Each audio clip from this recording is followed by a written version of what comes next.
To clean the print head, make sure your printer is powered off. Open the print cover and remove the print ribbon cartridge. Using a cleaning swab, move it back and forth over the print head until clean. Once clean, put your print ribbon cartridge in, close the printer cover, and you have now cleaned your print head. To run a cleaning card through your printer, open the print cover and remove the print ribbon cartridge. Close the cover, open the input hopper, and remove any unprinted cards.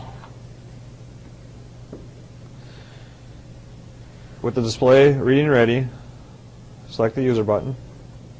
The menu available, press the enter button.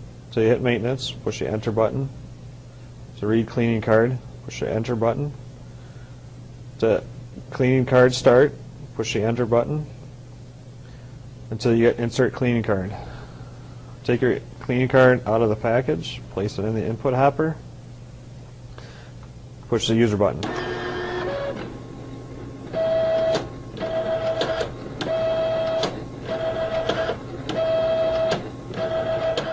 When your cleaning card is finished, remove the cleaning card.